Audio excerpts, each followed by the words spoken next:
أنفسنا ومن سيئات أعمالنا من يهده الله فلا مضل له ومن يضلل فلا هادي له ونشهد أن لا إله إلا الله وحده لا شريك له ونشهد أن محمدا عبده ورسوله. اللهم رب اشرح لي صدري ويسر لي أمري واحلل عقدة من لساني يفقهوا قولي. اللهم ربنا آتنا من لدنك رحمة وهيئ لنا من أمرنا رشدا. اللهم ربي يسر ولا تعسر وتمم بالخير. بسم الله الرحمن الرحيم. سبحانك لا علم لنا إلا ما علمتنا إنك أنت العليم الحكيم. صدق الله العلي العظيم وصدق رسوله النبي الكريم ونحن على ذلك من الشاهدين. أما بعد. Alhamdulillah, all praises and thanks are due to Allah subhanahu wa ta'ala for once again choosing us and blessing us to be a part of such a blessed congregation of Salat al-Jum'ah. And we also thank Allah subhanahu wa ta'ala for accepting us to belong in the ummah of the Holy Prophet Muhammad sallallahu alayhi wa sallam. And we ask Allah subhanahu wa ta'ala to shower His peace and blessings onto the Holy Prophet Muhammad sallallahu alayhi wa sallam وَعَلَىٰ آلِهِ وَأَصْحَابِهِ أَجْمَعِينَ, and onto the family members and the companions of the Prophet sallallahu alayhi wa sallam. I ask Allah subhanahu wa ta'ala to shower His rahmah, His mercy upon us, to shower His hidayah, His guidance upon us, to shower His forgiveness upon us as well as His acceptance upon us. And I ask Allah subhanahu wa ta'ala to grant me the quality of tawakkul ala Allah, the trust in Allah subhanahu wa ta'ala, the taqwa, the piety, the iman, the faith, the hikmah, the wisdom, the ilm, the knowledge, and the ability to be able to deliver this khutbah, inshallah. And I remind myself and I remind you, my brothers and sisters, we as insan, we as human beings, we are da'if, we are weak. We cannot say or do anything without the help and without the permission of Allah subhanahu wa ta'ala. Hence the reason why I ask Allah subhanahu wa ta'ala once more to grant me His permission and to grant me His assistance in being able to deliver this khutbah, inshallah. And indeed, Allah subhanahu wa ta'ala is the most merciful, and Allah subhanahu wa ta'ala is the most sufficient. Allah subhanahu wa ta'ala says in the Quran, in a very beautiful ayah, which many of us we might know, we hear it all the time, many khatibs they render it when they start the khutbah. Allah subhanahu wa ta'ala says, Bismillah ar-Rahman ar-Rahim, وَذَكِّرْ فَإِنَّ الذِّكْرَى تَنْفَعُ الْمُؤْمِنِينَ. That reminding the believers will benefit. See, the khutbah, when we come to listen to the khutbah, it is a form of reminder for us. And Allah subhanahu wa ta'ala, the things that we might hear here, we might, we probably already heard these things. We probably hear it all the time. We know the ayahs pertaining to these things. But therefore, that's why Allah subhanahu wa ta'ala is reminding us that no matter how many times we are reminded, we will always need to be reminded. That's why Allah says, وَذَكِّرْ فَإِنَّ الذِّكْرَى تَنْفَعُ الْمُؤْمِنِينَ. That no matter how many times a person is getting reminded, he still needs to be reminded. So therefore, whatever is going to be narrated in front of you here today, many of us, we probably heard these things being spoken upon. But alhamdulillah, by the mercy and the rahmah of Allah subhanahu wa ta'ala, we as insan, we are very forgetful. So we need reminders all the time. So Allah subhanahu wa ta'ala says in the Quran, in Surah Al-Hashr, many of us know this ayah of the Quran, that if the book of Allah subhanahu wa ta'ala, if the Quran was to be revealed on top of a mountain, if the Quran was to be revealed on top of a mountain, the mountain will crumble with fear. The mountain will crumble with fear of what this book of Allah subhanahu wa ta'ala has in it. So the mountain did not accept this book of Allah due to the fear and due to the responsibility that this mountain would have had on the Quran. But fortunately and alhamdulillah, by the mercy of Allah, we as insan, we have taken it upon ourselves. And we have accepted the challenge that, Ya Allah, we will take the Quran as insan. But unfortunately, many of us are not living up to this challenge that we have taken upon ourselves. We have to understand, my brothers and sisters, just as everything has a right upon us, our wife has a right upon us, we as husbands, we have right upon our wives, our children, our work has a right upon us. Similarly, the Quran has a right upon us. The Quran has a right upon each and every single Muslim who claims the kalima la ilaha illallah Muhammadur Rasulullah. unfortunately, if you see in today's times, when I speak on something, I try to speak on something that we can all relate to in today's time. You don't have to look into a book and read about it, what happened 1400 years ago, what took place 1,000 years ago. You can open your own eyes today and see what is going on in the condition and the halat of the ummah today. There's 2 ayahs of the Quran which I wanted to mention. It is so sad. This is a question that we need to ask ourselves. This is a self-reflecting question that we need to ask ourselves. That what importance do we give the Quran in our day-to-day life? Out of the 24 hours that Allah subhanahu wa ta'ala gives us in a day, how many hours do we spend with the Quran? We spend 14, 15, 16, 17 hours at work. We spend 15, 16, 17 hours at work. But how much time do we give to the book of Allah subhanahu wa ta'ala? This is a question that we need to ask ourselves. You see, many of us, not pointing fingers at anyone, generally speaking, many of us, we don't have time for the Quran. Many of us don't want to learn how to read the Quran because we see no value in it. You see, we see the value of waking up at 6 in the morning and going to work and working a 12-hour shift. Because at the end of the shift, we will get some money and we will put it in our pocket and we will support our family. And we will pay the bills in the house. So we see the value for this. We see that at the end of that week, we are going to get a big fat paycheck and put it in our pocket. We feel the money. But for the book of Allah, we see that it is nothing. That's why we don't take it seriously. And we have to keep in mind that Allah subhanahu wa ta'ala is the one who created you and I. There's many ayahs in the Quran where Allah says that Allah knows us better than we know ourselves. Allah is our creator, so Allah knows us better than we know ourselves. So Allah subhanahu wa ta'ala knows that there will be a group, and there will be a group of people in the ummah of the Holy Prophet Muhammad sallallahu alaihi wasallam, that no matter how many times you remind them of the same thing, they will never benefit. They're so hard-headed that no matter how many times you say, brother, come to the masjid and pray your salah in Jama'at, they will still not come. No matter how many times you tell them, brother, you don't know how to read the Quran, all the masajids have madaris and madrasas running, come and learn how to read the Quran. They will still not come. See, Allah subhanahu wa ta'ala knows this, because Allah is the one who created us. Allah knows everything. Therefore, Allah subhanahu wa ta'ala says in a well-known surah, which many of us know, it's within the last 30th juz, the Amma Sibara. Allah subhanahu wa ta'ala says, Bismillahir Rahmanir Rahim, ألهاكم التكاثر حتى زرتم المقابر كلا سوف تعلمون ثم كلا سوف تعلمون. Allah subhanahu wa ta'ala knows that a group of people will come that no matter how many times you remind them of the same thing, they will never benefit. They will still be hard-headed. So Allah says what their condition will be. Allah says how He will deal with these people. Allah is saying that كَلَّا سَوْفَ تَعْلَمُونَ, that come 6 feet inside your grave and inside your qabr, and I, Allah, will show you personally. What you didn't want to believe in this dunya, I will show you when you come inside your grave. So when that time comes, wallahi, my brothers, it will be too late for us. We hear these reminders over and over and over and over again. There was one masjid I did khutbah, I won't name the masjid, I don't want the person that made the suggestion, I wouldn't say it was a complaint, but it was a suggestion that he made. I don't want him to get the message. So after the khutbah, he said, Hazrat, the khatibs that come here, they more or less speak on the same thing. All the khatibs that come here, they more or less speak on the same topic. I said, okay, what is that? He said, they either speak on death, or they either speak on Quran, or they speak on Salah. That's it. They don't speak on or touch on any other topic. I said, okay, mashallah. I said, Hazrat, the incident took place, I would say, about 3 or 4 months ago. So I said, from the beginning of this year, January, we are about 4 or 5 months into the year. How much of the Quran have you read, Nazir? How much of the Quran have you read looking into the Quran, not memorization, looking into the Quran? How much effort did you put to learn and to read some of those parts of the Quran? He said, like everyone else, when I get time, I open it and I just go through it, and whatever I already memorized, I just revise it. I said, okay, mashallah.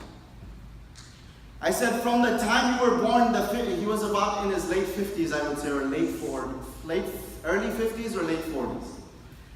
I said, from the time you were born, how much of the Quran have you memorized in this 45 years that Allah has given you?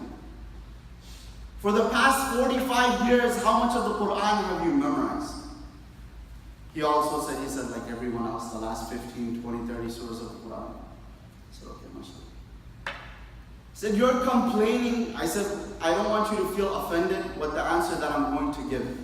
You asked me a question and you made a suggestion, and whatever is in my heart, I will tell that to you. He said, you're sitting here and you're complaining that the khatibs that come, they're only speaking on the Quran, and you're sitting here for the past, 7, 8, 9, 10 Fridays. You still did not get the message that you should start implementing the Quran in your life, that you should start reading more Quran, that you should start memorizing more Quran. You sitting here, you're complaining, but you still did not make any change in your life. So I said, the khatibs that come here, they should not speak on any other topic but the Quran topic. They should not speak on any other topic. Forget death and salah, they should only speak on Quran. Because you sitting here still did not penetrate through your heart, even though you heard it a million times. And unfortunately, some of us are like this. It's harsh, and it's very harsh to say these things, but wallahi, we have to wake up and smell the coffee, my brothers and sisters. This is haqiqah, this is reality. I give the example of death all the time.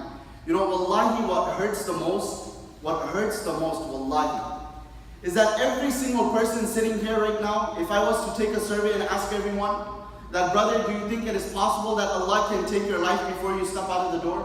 Or do you think it is possible that Allah can take your life before you stand from where you're sitting? I can guarantee 150% that every single one of you, including myself, every single one of us will say yes. And of course, Inna Allah ala kulli shay'in qadir. Everything is in the hands of Allah. Allah has power over all things. Allah has power over all things. Of course, Allah can take our life whenever He wants. That same person who claims that same you and I who claim that, if we were to go to the doctor's office, look how ajib us insan are. If we were to go to the doctor's office and the doctor was to tell us, sir, unfortunately, we have some very sad news for you. You have been diagnosed with cancer and you only have 2 months to live. You only have 2 months to live. You have been diagnosed with cancer. That's it, 2 months and you're out of this world. This person who hears this news that he has cancer, he will go crazy. He will start to pray more salah. He will start to read more Quran. He knows that 2 months, I'm gone. So he will start to prepare in whatever way he can. How come we didn't act the same way when Allah says in the Quran and we and you claim that Allah can take our life at any given moment? How come we didn't act the same? How come we didn't try to implement the Quran more into our lives? How come we didn't try to learn how to read the Quran if we don't know how to read the Quran? This is how we as insan we operate. We are that's why Allah subhanahu wa ta'ala knows all these things. That's why Allah has to be so merciful to us. Allah subhanahu wa ta'ala says in the Quran, Bismillahir Rahmanir Rahim, in another ayah of the Quran. The Prophet sallallahu alayhi wa sallam will complain to Allah subhanahu wa ta'ala on the day of Yawm al-Qiyamah about a category of people from his ummah. He will say, Bismillahir Rahmanir Rahim, وَقَالَ الرَّسُولُ يَا رَبِّ إِنَّ قَوْمِ اتَّخَذُوا هَذَا الْقُرْآنَ مَهْجُورًا. That, oh Allah subhanahu wa ta'ala, there was some people in the qawm, some people from my ummah, some people of my qawm. قَوْمِ اتَّخَذُوا هَذَا الْقُرْآنَ. They have taken this book of yours, they have taken this Quran, هَذَا الْقُرْآنَ مَهْجُورًا. They have taken this Quran as nothing. They have neglected this Quran. And as I was mentioning in the beginning, there's many ways that we disrespect the Quran. There's many ways we disrespect the Quran. One of the many ways is we don't read the Quran. When you don't read the Quran, you are not fulfilling the right of the Quran that it has upon you. As a Muslim, the Quran is the essence of your life. The Prophet ﷺ in his last sermon, he said that I leave behind me 2 things. That if a person was to follow these 2 things, he will never go astray in this world. And the 2 things are the Quran and the Sunnah of the Prophet ﷺ. If we are not following the Quran, there is no way we can follow the Sunnah of the Prophet ﷺ. First, the Quran has to come into our life. Then we can we can taste the sweetness of Iman. Then we can taste the sweetness of this deen of Allah subhanahu wa ta'ala. But many of us, we hear these things, it goes through one ear and it comes out the other. I tell people all the time, before it could have been an excuse that, this masjid is too far from me, I can't go and learn from the sheikh that's there. I can't learn from the hafiz that's there. The masjid is a 20-30 minute drive. Now there is no excuse. Every single masjid in South Florida has a madrasa running. Every single masjid in South Florida has a madrasa running where they're teaching Quran. Now some people might say, I reached an old age, 50, 55, 60, so I feel embarrassed. I feel shameful. I feel shy to go to the masjid and learn how to read the Quran. For those people, just one thing to say. That Hazrat, if you feel shy and shameful here, I don't know what you will feel on the day of Qiyamah. When you have to stand before Allah and answer to Allah for why you didn't put your time in this dunya and you didn't put effort and mehnat behind learning the Quran. And then there's this new trend that started. This new trend that started called Sunday school. This new trend called Sunday school. Every masjid, no one's condemning it. Don't miss the point. Sunday school, mashallah, very good. If you send your students and your children and your kids, alhamdulillah, may Allah accept and may Allah give them the barakat of coming to Sunday school. The problem with Sunday school is that, there's an English saying, actions speak louder than words. So what we are implementing into our children is like, beta, you don't have to go to the masjid Monday to Saturday. You're busy with your school, you have homework, you have this work, you have that work. But Sunday, when you're not doing anything, just spare a few hours for Allah. Just spare 1 or 2 hours for Allah. That's it. That's all we're asking from you, beta. Nothing else. Just come on Sunday and read the Quran and learn Alif Ba Ta Tha for 2 hours and come home. That's it. That's all we ask you. Actions speak louder than words. We might not be saying it directly to our children, but this is the message that they are getting. So when they get older, they will think that only masjid and Allah is a Sunday thing. That they don't need the rest of the week, they don't need Allah. That only on Sunday, they'll come to the masjid and they'll pray to Allah. My brothers and sisters, we see the halat and the condition of ours today. And one of the main things that are missing and is missing from our lives is the Quran. Many of us, we have reached an old age and we don't know how to read the Quran with proper tajweed. We don't know how to read the Quran with proper tajweed. We know how to do everything else, but we don't know how to read the Book of Allah. In the month of Ramadan, we all became holy moly and became the most pious slaves of Allah. But when the month of Ramadan went, our iman also went. It's, some people say that the khatib who does the khutbah, they should crack a joke here and there so the audience could stay, they don't get too serious. But now the condition of the ummah, wallahi, there is no time to joke. And an example I'll give, in Davie, there's a masjid, Masjid Khalil. Many of you must have heard of the masjid. The incident took place, I think, when school started. There was a little girl, I believe 6 or 7 years old. The week before school started, she won a Quran competition. She won a Quran competition, she came first. And she's a regular person, a Muslim who goes to Masjid Khalil. They have his classes for girls also. So on the day school started, I believe it was on that Monday or the Tuesday, her mom was driving her to school. And unfortunately, they got into an accident and the girl passed away. The girl passed away. So this is exactly my condition and your condition. Wallahi, we don't know when Allah will take us from this world and how Allah will take us. So we have to be prepared at every single moment of our life. The Sahaba radiallahu anhu ajma'in, before they took a footstep in this dunya, many of us, we wait weeks and years and we don't think about death.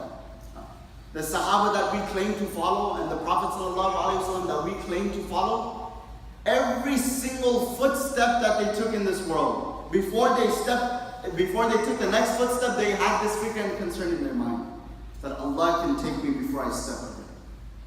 But today we just don't care. Today we just run after the dunya and dunya and dunya and dunya. Today, as I was mentioning, our children, wallahi, Going to school and getting a college degree and a doctorate degree and a lawyer degree, mashallah, alhamdulillah, very good. But don't miss the point and the importance of this life. Make sure you give them the Quran knowledge also. Make sure this Quran knowledge is in your children also. Please, wallahi. Every masjid I do khutbah, I try to end with this, that the situation and the condition is very serious. If you meet Allah in a state where you don't know how to read the Quran, wallahi, you have lost in this world. No matter, you could have been a millionaire and a billionaire, you could have all the money in the world. But when you stand before Allah, when Allah asks you that I gave you everything in this world, I gave you everything in this world, and you couldn't spare some time of yours to learn how to read my book, to learn how to read my words, then it will be too late. Once we go inside our qabr and once Allah decides to take us, that's it. We can't learn how to read the Quran. The next ayah of the Quran that I wanted to mention. See, Allah knows, as I mentioned in the beginning, Allah is our creator, so Allah knows us better than we know ourselves. Allah says that a group of people will come on the day of Qiyamah, on the day of judgment. A group of people will come on the day of judgment. And they will start begging Allah, they will start pleading with Allah, that Ya Allah, just send us back into the dunya one more time.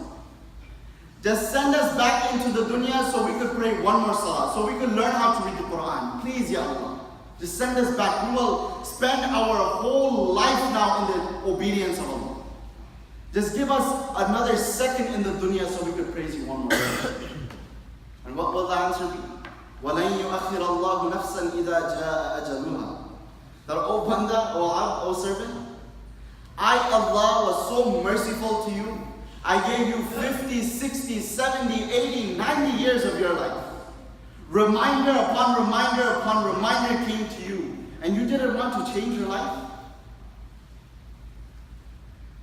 There is another ayah in the Quran where Allah says that the keeper of Jahannam, there will be an angel that will stand in front of the doors of Jahannam. And every person that will be thrown into the fire of Jahannam, the angel will ask them, did there not come a warner to you to warn you about this day? Did someone not come to you to warn you that you will have to come and deal with Allah on this day of Qiyamah, and if you don't succeed and if you don't have success on this day, then you will come into this fire of Jahannam? Did no one came to you? And the answer of us will be, of course someone came to us. But we were too ignorant, we were too jahil, we didn't want to listen. And this is the condition that we are facing today. We are so hard-headed that we don't want to change. We are so hard-headed that we don't want to change our life. So the point I'm trying to get at, my brothers and sisters, if you don't know how to read the Quran, please, please, please. This is no joking matter. This is not, after Ramadan, in Ramadan, we all started reading Quran. We started listening to Quran. We gained a really good connection with the Quran. But after Ramadan, that connection went. But also after Ramadan, everything else continued. Our work continued, our job continued, everything else continued. But the book of Allah did not continue. And it's very harsh to say these things, but it is reality, it is haqiqat. We have to wake up. The last ayah I wanted to mention before I conclude, Allah subhanahu wa ta'ala says in Surah Taha, there's a hadith of the Prophet sallallahu alaihi wasallam that the best dhikr a person can make is reciting the Quran. The book of Allah subhanahu wa ta'ala is one of the best dhikr a person can make, is recite the Quran. So Allah subhanahu wa ta'ala says in the Quran, Bismillahir Rahmanir Rahim, وَمَنْ أَعْرَضَ عَنْ ذِكْرِي فَإِنَّ لَهُ مَعِيشَةً ضَنكًا وَنَحْشُرُهُ يَوْمَ الْقِيَامَةِ أَعْمَى قَالَ رَبِّ لِمَ حَشَرْتَنِي أَعْمَى وَقَدْ كُنْتُ بَصِيرًا قَالَ كَذَلِكَ أَتَتْكَ آيَاتِي فَنَسِيتَهَا وَكَذَلِكَ الْيَوْمَ تُنْسَى. Allah subhanahu wa ta'ala is saying that for those people who didn't want to have a connection with the Quran in this world, those people who didn't have time for the dhikr of Allah, who didn't have time for salah, who didn't have time and who didn't want to implement the lifestyle of the Prophet ﷺ in this world, I, Allah, will give them two punishments. I will give them two punishments. I will punish them in this dunya, and I will also punish them on the day of Qiyamah. So Allah is saying what the punishment will be in this dunya. وَمَنْ أَعْرَضَ عَنْ ذِكْرِي فَإِنَّ لَهُ مَعِيشَةً ضَنْكًا وَنَحْشُرُهُ يَوْمَ الْقِيَامَةِ. That person who didn't want to make the dhikr of Allah in this world and who didn't want to have a connection with the Quran in this world, Allah says that in this world, Allah will constrict their hearts. Allah will give them a tight life in this world. What does this mean? That they will look for inner satisfaction of the heart. They will look for happiness, but they will never find it. They will search for happiness, but they will never find it. Because they don't have the dhikr of Allah in their life. There's another ayah of the Quran where Allah says, أَلَا بِذِكْرِ اللَّهِ تَطْمَئِنُّ الْقُلُوبِ. To find contentment of your heart, for your heart to have satisfaction, the only way you will gain it is by the dhikr and the remembrance. No other way. People who think, us insan, we are so ajib, we are so, shaitan has wrapped us around and shaitan has got us in his traps. We think that a person who doesn't have enough money, he goes and he gets a second job and a third job. And people who see this person who's a billionaire, they think, wow, he's living the life. He has the life, so I want to become like him, so I'm going to work day and night so I can get the amount of money he has. But you know how foolish we are? You know how shaitan plays us? Wallahi, wallahi. Once we get to that road, the end of the road, once we have all the money, once we get to that point where we have the millions that we wanted, that we dreamed about, then we come to realize that it's nothing. There is no happiness. The happiness did not lie in this money. You can ask, I know so many people personally who are filthy rich, but wallahi, this contentment of heart, they don't have all the money, live in mansions, drive the nicest and the best cars, but the contentment and the satisfaction of the heart, they wish they could buy. But Allah says, no, my panda, I put it in one place, and one place only. Allah bi dhikrillahi tatma'innu, in the dhikr and the remembrance of Allah. So Allah says that He will constrict the hearts of those who don't have the dhikr of Allah in this world, who don't have a connection with the Quran. So Allah will give them a tight life in this world. They will not find happiness. And then Allah subhanahu wa ta'ala continues. قَالَ رَبِّ لِمَ حَشَرْتَنِي أَعْمَى وَقَدْ كُنْتُ بَصِيرًا. That on the day of Qiyamah, these people, they will be raised blind. They will have no eyesight on this day of judgment. So when they see that they're raised blind, that they have no vision, they can't see, they will start to inquire. قَالَ كَذَلِكَ أَتَتْكَ آيَاتِي فَنَسِيتَهَا وَكَذَلِكَ الْيَوْمَ تُنْسَى. Allah subhanahu wa ta'ala will say, just as you forgot about I, Allah, in the world, just as you forgot to read the Quran and to learn how to read the Quran in this world, just as you forgot to implement the lifestyle of the Prophet sallallahu alaihi wasallam in your life, just as you forgot me in the dunya, this is the word, this is the nearest meaning. Just as you forgot me, Allah, in the dunya, I, Allah, forgot about you on this day. وَكَذَلِكَ الْيَوْمَ. Wallahi, my brothers and sisters, everything is in the Quran. These ayahs of the Quran are so, we have to wake up. So I conclude with this message. If you don't know how to read the Quran, please, please, please. If you have children, making doctors and lawyers, alhamdulillah. But once they leave the Quran, wallahi, they have lost. It is very harsh, but it is reality. We must wake up and face it. They can be the biggest doctor and the biggest lawyer in the world. If they don't have Allah in their life, they are nothing. It is very simple. I will conclude with this, inshallah. To understand this, people who go to FIU, FAU, and the biggest colleges in Florida, they can't understand this simple thing. They understand all the math equations, but they can't understand this simple thing. If you don't have Allah in your life, you have nothing. If you have Allah in your life and Allah is on your side, then you have everything. Simple, cut and clear, that's it. If you have Allah with you and you have a connection with Allah and you have a connection with the book of Allah and the lifestyle of the Prophet, then you have everything. You might not be rich, you might not be a millionaire, but the satisfaction of your heart will be there, wallahi. But a person who doesn't have Allah, he can be the biggest doctor, he can be the biggest millionaire in town. But wallahi, he is living the most depressed life. Inshallah, as we all know, Hurricane Irma is coming. Just to conclude with this, as we prepare for the hurricane, we put shutters up, we buy water, we fill our cars with gas. These are all precautions for the hurricane, but there's one thing that we all must remember. That who is the person that is sending the hurricane? Who is the hurricane? Who formed the hurricane? Allah. And who is the person that can take the hurricane away? Allah. Our tawakkul and our trust should only be in Allah.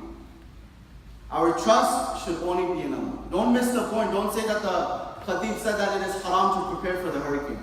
Now don't go and take off your shutters and not buy water.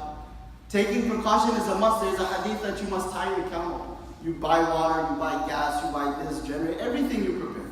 But your trust and your tawakkul should only be in Allah subhanahu. And this is something we must keep in mind, inshallah. And before I conclude, there is one announcement that in order to be a shelter during the hurricane, you have to meet certain requirements. You have to have a generator, you have to have medical aid. So this masjid did not meet the general requirements, so this masjid will not be a shelter. But there is 5 masjids in the locality that will be a shelter.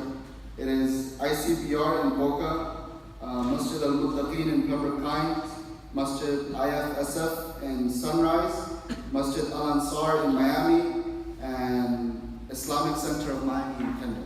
So if you know anyone who is looking for a shelter, please, these masjids are there. And if you need any further information, the brothers in charge of this masjid, they will be more than happy to assist you, inshallah. And may Allah subhanahu wa ta'ala make it easy for us, inshallah. May Allah subhanahu wa ta'ala make it easy and guide us and give us hidayat and the guidance to understand the importance of this book of Allah. And may Allah make it easy if we don't know how to read the Quran already with proper tajweed. May Allah make it easy for us to learn how to read it, inshallah. If everyone could move forward, inshallah, if you see a space in front of you that is empty, so we could accommodate the brothers who are standing outside, inshallah. Wa akhiru da'wana alhamdulillah.